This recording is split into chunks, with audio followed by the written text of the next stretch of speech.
Comrade সভাপতি, আমাদের সম্পাদক সেলিম দা সহ যে সমস্ত নেতৃত্ব এখানে আছেন, দুর্গাপুর এবং এই শিল্পাঞ্চলের শ্রমিক আন্দোলনের প্রাক্তন নেতৃত্বগণ এবং আমাদের পার্টির দুই নেতৃত্বের, আপনারা দেখলেন যে আমি খানিকক্ষণ নীরব হলাম। আসলে আমি অনেকগুলো বিশেষণ ভাবতে গিয়েও আর আমি বিশেষণ বসাতে পারলাম না, মাপা যায় না আমাদের পার্টির এই দুজন নেতৃত্বকে।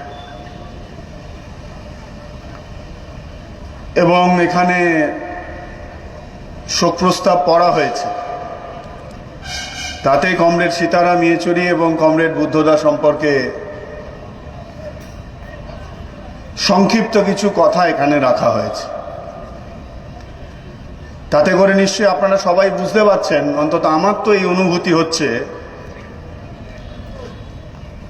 যে এই ধরনের স্মরণ সভায় এদের স্মৃতিচারণ করা আমার পক্ষে খুব দুষ্কর এবং দুঃসাহসিক কাজ। আমি সেই কাজের জায়গায় যাব না। দুষ্কর এই জন্য যে রাজ্যে যুব আন্দোলনের কর্মী হিসাবে কাজ করতে গিয়ে খানিকটা বুদ্ধদারকে কাছ থেকে দেখা বা খানিকটা কাছে আসা, আর ওই একই সুবাদে পশ্চিমবাংলার যুব সংগঠকেরা সর্বভারতীয় ক্ষেত্রে ভূমিকা পালন করেন, খানিকটা কমরেড সীতারাম ইয়েচুরিকে দেখা, আর পার্টির কাজ করতে গিয়ে কয়েকটা বছর খানিকটা দেখা। ফলে আমার ব্যক্তিগত ভাঁড়ারে আমাদের পার্টির এই দুই স্টলওয়ার্ড নেতৃত্ব সম্পর্কে ব্যক্তিগত অভিজ্ঞতার ভাঁড়ার বড়ই কম, সেই জন্য দুষ্কর আর দুঃসাধ্য এই জন্য যে শোক প্রস্তাবে এদের সম্পর্কে যে কথাগুলি সংক্ষিপ্তভাবে বলা আছে, আর শুধু লেখা হয়েছে বলে নয়, আমাদের যে অভিজ্ঞতা আছে তাতে জীবনে শ্রমজীবী মানুষের জন্য লড়াই সংগ্রামের মধ্য দিয়ে শ্রমিক শ্রেণীর বন্ধু হিসেবে কমিউনিস্ট হয়ে ওঠার সংগ্রামে এরা লড়াইয়ের মধ্য দিয়ে, জীবন সংগ্রামের মধ্য দিয়ে যা অর্জন করেছেন, অর্জন করতে পেরেছেন, সেই দিকে তাকালে নিজেকে বড় বামন মনে হচ্ছে। সেই জন্য দুঃসাহস, সেই জন্য দুটো কাজ আমি করব না। সেলিমদা বলবেন এই দুজনের সঙ্গেই ব্যক্তিগতভাবে কাজের মধ্য দিয়ে ব্যক্তিগত অনুভূতি, অভিজ্ঞতা অনেক আছে, নিশ্চয়ই সেলিমদা সেগুলো এখানে বলবেন আমাদেরকে। এবং পার্টি জেলা কমিটি সিদ্ধান্ত নিয়েছে এই খোলা মাঠে স্মরণ সভা হবে। চার দেওয়ালের মধ্যে আমরা আমাদের নিজেদের আলোচনাকে, অভিজ্ঞতা বিনিময়কে, স্মরণকে আমরা আটকে রাখিনি, রাখতে চাইনি। কারণ এখন আমরা যে অবস্থার মধ্যে আছি, গোটা দুনিয়ার সাপেক্ষে আমাদের দেশ, আমাদের রাজ্য এবং আমাদের দুর্গাপুর, আসানসোল, রানীগঞ্জ, শিল্পাঞ্চলের শ্রমজীবী মানুষ মুখোমুখি লড়াইয়ে রাস্তাতে আছে। ফলে সেদিক থেকে এর একটা আলাদা মাত্রা তৈরি হবে। সেটা আমার কথা খুবই সংক্ষিপ্ত। আর আমরা সাধারণভাবে আমাদের পার্টিতে আমাদের প্রয়াত কমরেডদের আমরা যখন স্মরণ করি, আমরা কোনো শোকগাথা উপস্থিত করবার জন্য হাজির হই না। বরং একটা কথা আমরা বলি যে এই প্রয়াত কমরেডদের অনুপস্থিতিতে তাদের অসমাপ্ত কাজকে আমরা সমাপ্ত করব। এটা তো আমরা বলতে অভ্যস্ত। আচ্ছা, এটা কি অভ্যাসবশত কোনো উচ্চারণ? যদি অভ্যাসবশত উচ্চারণ হয় তাহলে সেটা না করাই ভালো। কিন্তু এটা যদি উপলব্ধি এবং আন্তরিকতার জায়গা এবং দুনিয়ার শ্রেষ্ঠতম আদর্শ, দুনিয়ার সবচাইতে আধুনিক মানুষের মুক্তি সংগ্রামের জন্য, প্রয়োগের জন্য আমরা যখন সেটাকে কাজে লাগানোর সংগ্রামে আছি,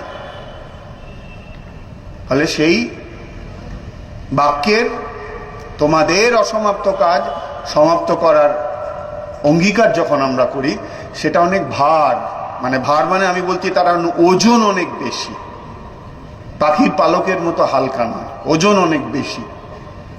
তাহলে এই খোলা মাঠের স্মরণ সভায় আমাদের প্রত্যেককে সেই ভার বহন করবার মতো, এখানে আবার রবি ঠাকুরকে ধার করতে হয়, আমি সেই কোটেশন উচ্চারণ করার দিকে যাচ্ছি না, আমাদের উপযুক্ত হতে হবে। একজন অনেক পরের প্রজন্মের শ্রমজীবী মানুষের সঙ্গে থেকে তাদের লড়াইয়ের অংশীদার হিসেবে আমার এটা হলো প্রথম কথা, অঙ্গীকার। সেলিমদা বলবেন, এবং এটা আজকে সবাই আমরা উপলব্ধি করছি, বিশেষ করে আমাদের পার্টির কেন্দ্রীয় কমিটি দিল্লির তালকোটরাতে এই আগের সপ্তাহে 28 তারিখে আমাদের সাধারণ সম্পাদক সীতারাম ইয়েচুরির অকাল এবং খানিকটা আকস্মিক প্রয়াণের পর যে স্মরণ সভার আয়োজন করেছিল, তাতে তৃণমূল বিজেপি বাদ দিয়ে পড়ে। মানে যারা এদেশ এবং এ রাজ্যের আরএসএস এর প্রজেক্টের দুটো আলাদা দোকান, তারা বাদ দিলে পড়ে যে সমস্ত রাজনৈতিক দল ভারতকে বাঁচানোর সংগ্রামে আছে, ভারতের সংবিধানকে বাঁচানোর সংগ্রামে আছে, গণতন্ত্র, ধর্মনিরপেক্ষতা, সামাজিক ন্যায়ের ধারণা, তাকে রক্ষার লড়াইয়ে যখন যারা আছে তারা সবাই একজোট হয়ে, বিভিন্ন জন তাদের বিভিন্ন উপলব্ধি কথা তারা বলেছে, কিন্তু সমস্ত উপলব্ধির একটা অভিন্ন মর্মবস্তু, তা হলো এই স্বাধীনতা সংগ্রামের সঙ্গে প্রতিটি পরতে পরতে গদ্দারি করেছিল যে আরএসএস এবং রাজনৈতিক হিন্দুত্ববাদ, ধর্মকে রাজনীতির সঙ্গে মিশিয়ে দিয়ে শ্রমজীবী এবং সাধারণ মানুষ, খেটে খাওয়া এবং সাধারণ মানুষকে ধর্মের নামে, ধর্ম পরিচয়ের নামে, জাতের নামে ভাগ করে দিয়ে বিভাজনের রাজনীতি করতে যারা অভ্যস্ত ছিল স্বাধীনতা সংগ্রামের দিনগুলো থেকে শুরু করে আমাদের এই বাংলায়, আমরা এই 13 বছর এটা আমাদের উপলব্ধির মধ্যে এসছে, অভিজ্ঞতার মধ্যে এসেছে। আরজিকরের ঘটনার পর রাজ্যের অনেক মানুষ এটা বুঝতে পারছেন, উপলব্ধি করতে পারছেন। যাক, আমি সেই প্রসঙ্গে যাব না। বলে 100টা বছর ধরে যারা আমাদের এই সমাজে খেটে খাওয়া এবং সাধারণ মানুষ, এ ভারত কোনো এক জাতির দেশ নয়, এ ভারত কোনো এক ভাষার দেশ নয়, এক ধর্মের দেশ নয়, এক সংস্কৃতির দেশ নয়, এক জলবায়ুর দেশ নয়, এক খাদ্যাভ্যাসের দেশ নয়, এক রুচির দেশ নয়। বৈচিত্র্যের মধ্যে ঐক্য। ছেলেবেলা থেকে পড়েছি, মুখস্থ করেছি, ইতিহাসের খাতাতে নোট লিখেছি, যেমন লিখেছি তেমন নাম্বার পেয়েছি, কিন্তু উপলব্ধি করতাম না। আজকে উপলব্ধি করছি। যখন দিল্লিতে 10টা বছর ধরে নরেন্দ্র মোদীর নেতৃত্বে বিজেপির কার্যত একক সরকার, আর এই লোকসভা ভোটে দেশের মানুষ রুখে দাঁড়িয়ে ধাক্কা দেওয়ার ফলে মোদী প্রধানমন্ত্রী, কিন্তু বিজেপির সেই একক গরিষ্ঠতা নেই। কিন্তু লোকসভা ভোটের আগে যে বিপদের মধ্যে আমরা ছিলাম, আমাদের দেশ ছিল, দেশের খেটে খাওয়া মানুষ ছিল, পশ্চিমবাংলার খেটে খাওয়া মানুষ ছিল, দুর্গাপুর, আসানসোল, রানীগঞ্জের শিল্পাঞ্চলের শ্রমিক ছিল। শ্রমজীবী মানুষকে ভাগ করে দেওয়া হচ্ছে, বঁটোয়ারা করে দেওয়া হচ্ছে মজহবের নামে, লভসের নামে যে বাঁটোয়ারা করে দেওয়া হয়েছিল, তার বিরুদ্ধে দেশকে যদি রক্ষা করতে হয় তাহলে সারা দেশে আরএসএস বিজেপি বিরোধী যথাসম্ভব সর্ববৃহৎ ঐক্য গড়ে তুলতে হবে।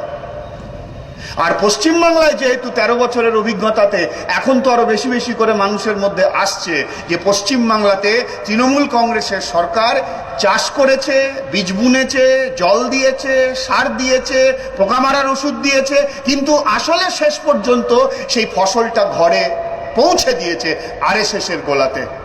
তৃণমূলের 13 বছরে পশ্চিমবাংলায় আরএসএস বেড়েছে, সব সাম্প্রদায়িক শক্তি বেড়েছে। বিজেপি কার্যত ছিল না, বিজেপি একটা শক্তি হিসাবে মাথা তুলে ধরেছে। তাই লোকসভা ভোটের আগে যে কথা আমরা বলেছিলাম, এই দুর্গাপুরের মাটিতেই আমরা বলেছিলাম, সব জায়গাতেই বলেছিলাম যে সারা দেশে খেটে খাওয়া মানুষের রুটি রুজির স্বার্থে, আমার দেশকে বাঁচানোর স্বার্থে, সংবিধানকে বাঁচানোর স্বার্থে, ধর্মনিরপেক্ষতা, গণতন্ত্র, সামাজিক ন্যায়ের ধারণাকে বাঁচানোর স্বার্থে আরএসএস বিজেপি বিরোধী যে সর্ববৃহৎ ঐক্য করতে হবে, গণতান্ত্রিক ধর্মনিরপেক্ষ যে ঐক্য করতে হবে বা ধর্মনিরপেক্ষ গণতান্ত্রিক যে ঐক্য করতে হবে, তাতে পশ্চিমবাংলায় লড়াইটা আরএসএস বিজেপি এবং তৃণমূল এই উভয়ের বিরুদ্ধে একসঙ্গে। তালকোটরার সমাবেশে স্মরণ অনুষ্ঠানে সবাই বলেছেন, আজকে ভারতবর্ষ উপলব্ধি করছে এই যে আমাদের পার্টি সিপিআইএম, আমরা যখন এই কথা বলেছিলাম 2022 সালে, আর 24 সালের 22শে জানুয়ারির পর যখন কেউ এ কথা বিশ্বাস করেনি যে না এটা কি সম্ভব, তখন আকাশ বাতাস মুখরিত হচ্ছে ইসবার 400 পার। কংগ্রেস সীতারাম ইয়েচুরির নেতৃত্বে আমাদের পার্টির পলিট ব্যুরো, আমাদের পার্টির কেন্দ্রীয় কমিটি, আমাদের পার্টির গোটা দেশে আমরা এই প্রত্যয় ব্যক্ত করেছিলাম, আমরা এই ভবিষ্যতের কথা বলেছিলাম, না সম্ভব, আরএসএস বিজেপিকে হারানো সম্ভব, আরএসএস বিজেপিকে হারাতেই হবে। আরএসএস বিজেপির এই যে সাম্প্রদায়িক বিভাজনের অন্ধকারের দিকে এগিয়ে নিয়ে যাওয়া, আলোকিত ভারতবর্ষকে অন্ধকারের দিকে এগিয়ে নিয়ে যাওয়ার যে বদ মতলব, তাকে আটকাতেই হবে, তাকে ধাক্কা দিতেই হবে, তাকে রুখতেই হবে, আর তার জন্য সবাইকে এক জায়গায় দাঁড়াতে হবে। কমরেড সীতারাম ইয়েচুরির এক্ষেত্রে অনন্য ভূমিকা আছে, অনন্য নেতৃত্ব আছে, গোটা সিপিআইএম কে সঙ্গে নিয়ে অনন্য ভূমিকা আছে।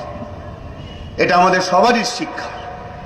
এটা শুধু সর্বভারতীয় ক্ষেত্রে একটা নির্বাচনের প্রসঙ্গ না, এ লড়াই আসলে হলো সামাজিক লড়াই, এ লড়াই আসলে হলো দুর্গাপুর কারখানার গেটের ভিতরের লড়াই, এ লড়াই হলো কয়লা খাদানের পিটের ভিতরে যে শ্রমিকরা ঝুঁকি নিয়ে কাজ করে, অন্ধকারের মধ্যে মাথায় টর্চের লাইটটা জ্বেলে সেই শ্রমিকদের সেইখানে দাঁড়িয়ে লড়াই। এ লড়াই আসানসোলের জাহাঙ্গীরি মহল্লা কিংবা রানীগঞ্জের রনাই অঞ্চলের শ্রমজীবী মানুষের লড়াই, কিংবা কাঁকসার খেতে খামারে জঙ্গলমহলের মানুষের যে লড়াই, প্রতিদিনের লড়াই, খেটে খাওয়া মানুষের যে লড়াই, এই লড়াই প্রতিদিনের লড়াই। তাই কমরেড সীতারাম ইয়েচুরির স্মরণ সভায় তাকে তার এই সময়ের সবচাইতে বড় ভূমিকাকে সারা দেশ যখন স্বীকৃতি দিচ্ছে, তার জন্য আমাদের গর্ববোধ হচ্ছে। তার সঙ্গে সঙ্গে আমাদের দায়িত্বটা বেড়ে যায় যে আমরা যে মাটিতে দাঁড়িয়ে কাজ করছি, দৃষ্টিভঙ্গিতে দুনিয়াদারি থাকুক, দৃষ্টিভঙ্গিতে আমরা অনেক কিছু বড় করে ভাবি, কিন্তু আমাদের প্রত্যেককেই কাজ করতে হয় আমরা যেখানে বসবাস করছি, আমাদের নিজের অঞ্চলে। ফলে নিজের অঞ্চলে আজকে দুর্গাপুর, আসানসোল, রানীগঞ্জ, কাঁকসা, গোটা পশ্চিমবাংলার খেটে খাওয়া মানুষ, তার যে বেঁচে থাকার লড়াই, আমি সমাজ বদলের চূড়ান্ত লড়াইয়ের কথা বলছি না, আজকের বেঁচে থাকার লড়াই, আজকের অস্তিত্বের লড়াই, সেই লড়াই যদি এগোতে হয় তাহলে এই বিভাজনের শক্তির বিরুদ্ধে, এই স্বৈরাচারের শক্তির বিরুদ্ধে, এই কর্পোরেটের লুটতন্ত্রের শক্তির বিরুদ্ধে যথাসম্ভব সর্ববৃহৎ তৃণমূল, বিজেপি, আরএসএস বিরোধী যথাসম্ভব সর্ববৃহৎ ঐক্য আমাদের গড়ে তুলতে হবে।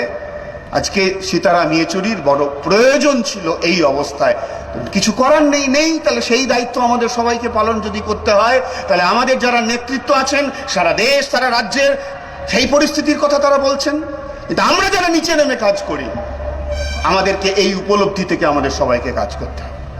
কমরেড সীতারাম ইয়েচুরি সম্পর্কে আমি শুরুতেই বলেছি, এর চেয়ে বাড়তি কথা আমি আর বলছি। আমার শেষ কথা হলো এই, আমি বলেছি সেখানেও ব্যক্তিগত ভাড়ারে আমার জমার খাতা খুব বেশি নেই। রাজ্যে যুব আন্দোলন করতে গিয়ে খানিকটা বুদ্ধদার কাছাকাছি, খানিকটা। আমি শুধু একটাই কথা বলবো, এই মাঠে 2005 সালে, তখন আমি যুব আন্দোলনের কর্মী, গণতান্ত্রিক যুব ফেডারেশনের রাজ্যের সম্মেলন হয়েছিল।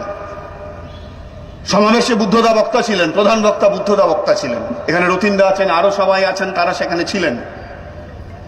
সেই ময়দান থেকেও বুদ্ধদার আওয়াজ ছিল এই যে বাংলায় শিল্পায়ন করতে হবে, উন্নত কৃষির ভিতের উপর দাঁড়িয়ে শিল্প করতে হবে। আমাদের মনে আছে 2001 সালের বিধানসভা ভোট, মনে আছে 2002 সালের বিধানসভা ভোট। এই দুর্গাপুর, এই রানীগঞ্জ, এই আসানসোল, এদিকে বর্ধমান, যারা বাইরের রাজ্যে কাজ করতে চলে যাচ্ছে। তাহলে দুর্গাপুর আসানসোল থেকে কাজ না পেয়ে যদি বাইরের রাজ্যের কলে কারখানায় কাজ করতে যায়, অন্য জায়গায় কাজ করতে চায়, তাহলে সহজেই বোঝা যায় যে গোটা পশ্চিমবাংলার কি অবস্থা। তাহলে বুদ্ধদাকে যদি আমাদের স্মরণ করতে হয়, তাহলে আমাদের এইটা মনে নিতে হবে। আমরা তো তাদেরই স্মরণ করি। ইতিহাসে চলতে চলতে লড়াই আন্দোলনের মধ্য দিয়ে সবাই শেষ স্টেশন পর্যন্ত যেতে পারে না। অনেকে বিশ্বাসঘাতকতা করে লড়াই আন্দোলনের সঙ্গে, তাদেরকে কখনো স্মরণ করা হয় না। এটাই তো সীতারাম ইয়েচুরি নেই, বুদ্ধদা নেই, শরীরই প্রয়াণ ঘটেছে। আমরা স্মরণ করছি কেন না? জীবনের শেষ নিঃশ্বাসটা পর্যন্ত খেটে খাওয়া মানুষের জন্য তারা লড়াই করেছে। তাহলে বুদ্ধদার এই স্মৃতিসভায় এসে যদি আমাদেরকে এই কথা বলতে হয়, তাহলে আমার যা বয়স সেই জায়গা থেকে আমি এইটাই হলো প্রথম এবং বেশি করে বলতে চাই। বিশেষ করে আমাদের ঘরের ছেলে মেয়ে, ভাইপো ভাইজি, তাদের দিকে তাকিয়ে মুখের দিকে তাকানো যায় না। কাজের কোনো সন্ধান নেই, কলেজগুলো বন্ধ হয়ে যাচ্ছে। মাইকেল কলেজে সিট ভর্তি হয় না, গভর্নমেন্ট কলেজে সিট ভর্তি হয় না, গার্লস কলেজে সিট ভর্তি হয় না, আসানসোলের কলেজগুলো ফাঁকা পড়ে থাকে, বিশ্ববিদ্যালয়ে সিট ভর্তি হয় না। কেন ভর্তি হয় না? কেন লেখাপড়া শিখতে যাবে আমাদের ঘরের ছেলে মেয়েরা? এই জন্য যায় না, তারা জানে লেখাপড়া শিখে কোনো কাজ নেই, কোনো কাজ পাবো না। তাহলে বুদ্ধদাকে যদি আমাদেরকে স্মরণ করতে হয়, তাহলে এখান থেকে শপথ নিতে হবে যে আমাদের দুর্গাপুর আসানসোলের শিল্পাঞ্চলকে বাঁচানো, কর্মসংস্থানের যে সম্ভাবনা তৈরি হয়েছিল তাকে আবার ফিরিয়ে আনা, দুর্গাপুর আসানসোল মহকুমা সহ গোটা পশ্চিমবাংলা। আর এখন তো বামপন্থীরা এখানে সরকার চালাচ্ছে না, তাই ফিরিয়ে আনা এই শব্দটা যখন আমি উচ্চারণ করছি, তখন আমাদের একটাই রাস্তা, লড়াই লড়াই লড়াই। সেই শপথ আমাদেরকে গ্রহণ করতে হবে। আর এই প্রসঙ্গে আমার শেষ কথাটা হলো এই, এটা দুর্গাপুরের মাটি বলেই আমি এই কথা বলছি, অন্য জায়গা হলে কথাটা বলতাম না। একান্ত আমার ব্যক্তিগত কথা বলছি। এই যে 80-85% কাজ হয়ে যাবার পরেও সিঙ্গুরের মোটর গাড়ির কারখানাটাকে খুন করে দেওয়া হলো, এখান থেকে পাঠিয়ে দেওয়া হলো অন্য জায়গায়। 2011-11 জানুয়ারি ভরা ব্রিগেড কৃষক সমাবেশে দাঁড়িয়ে বুদ্ধদা যখন বললেন নন্দীগ্রামের মানুষ যদি না চায় তাহলে নন্দীগ্রামে শিল্প হবে না, 1 ছটাকও জমি অধিগ্রহণ করা হবে না, তার 3 দিন পরে 14ই মার্চের ঘটনা। তার মানে সেটা ছিল জমির আন্দোলন নয়, সেটা ছিল রাজনৈতিকভাবে একটা সরকারকে উৎখাত করার লড়াই।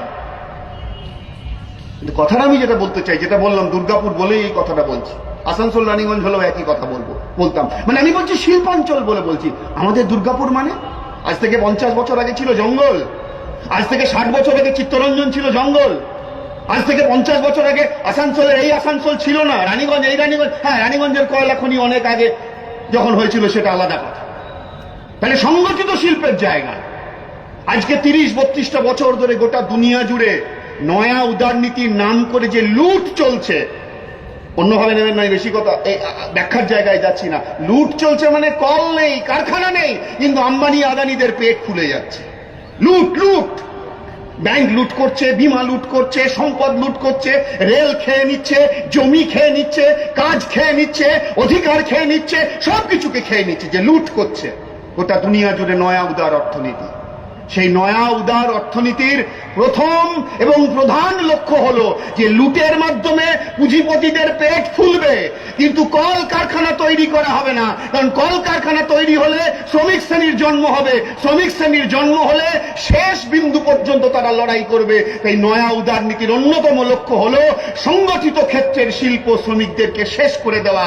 দুর্গাপুর ইস্পাতের উপর যে আক্রমণ, অ্যালয়ের উপর আক্রমণ, বাঁশের উপর আক্রমণ, কয়লা খাদানের উপর আক্রমণ, সিএলডব্লিউর উপর আক্রমণ, এই সব আক্রমণের মূল লক্ষ্য এই জায়গায় আছে, সংগঠিত ক্ষেত্রের শ্রমিক শ্রেণীর অস্তিত্বকে শেষ করে দেব।